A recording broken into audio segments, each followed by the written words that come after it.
Monmouth used to be a bustling county town, connected to the outside world by 3 railway lines.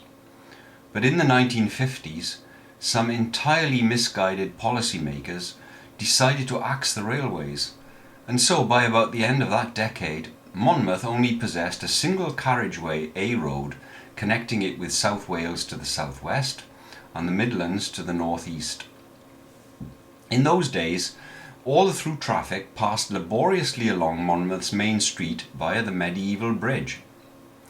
Due to the closure of the railways, an inevitable increase in heavy road traffic occurred, with the result that in 1967 a dual carriageway bypass was built in order to speed up the traffic flow and take through traffic away from the town centre. Unfortunately, the bypass was built in the wrong place and on the wrong side of the River Wye.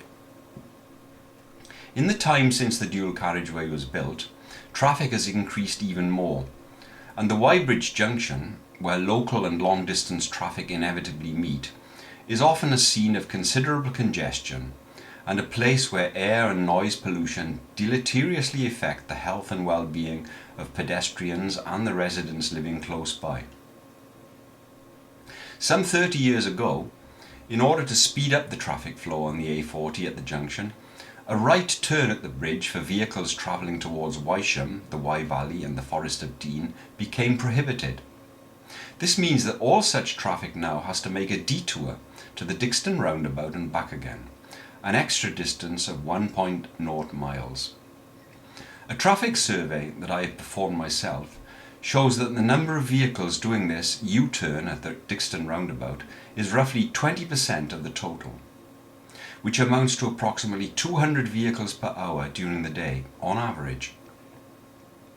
Calculating travel costs at 45p per mile, this means it costs each inconvenienced motorist an extra £135 per year if they have to make about one such journey per day during the week. The total cost for all inconvenienced motorists, or the total cost to the local economy, could be estimated at least £400,000 per annum. So would it be possible to reopen the Wye Bridge junction to traffic turning right when proceeding northeastwards?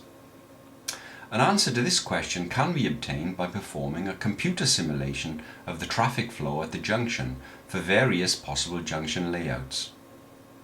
I do not think this has been done to date by the authorities using state-of-the-art computer simulation technology. However, I have carried out my own evaluation using a very sophisticated computer program called Visim, provided by the firm PTV from Karlsruhe in Germany. By inputting certain required parameters, the program simulates the traffic flow and calculates delay times and queue lengths, amongst other things. The program bases its calculations on driver behavior, such as vehicle separations, accelerations and decelerations, and the types of vehicles involved, whether they are cars or goods vehicles. The example simulation shown here is just intended to give an impression of how traffic flows at the Wye Bridge junction, where I have built in a right turn lane for traffic heading northeast, as well as a third filter lane for traffic heading south over the Wye Bridge. The red and green bars are to indicate whether the traffic lights are red or green respectively.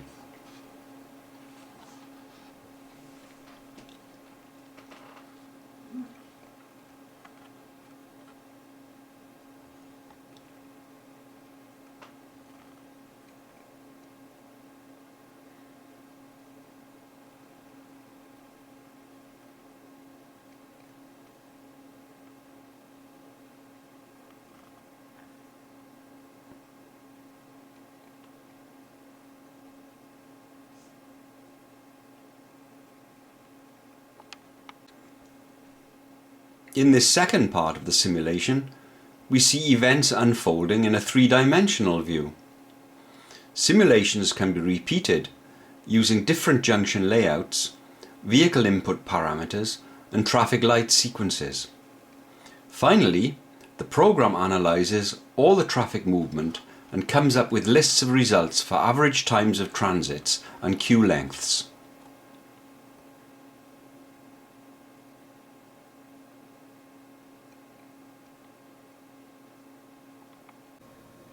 The results are too complex to summarise in just a few sentences. However, the overall result is clear.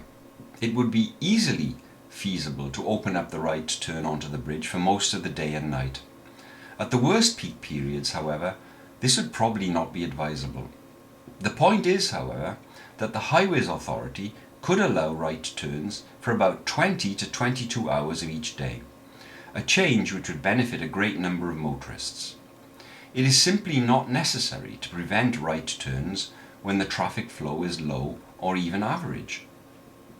This improvement could be achieved by making the left lane a dedicated straight-on lane plus a left turn lane, while the right lane becomes a dedicated right turn lane.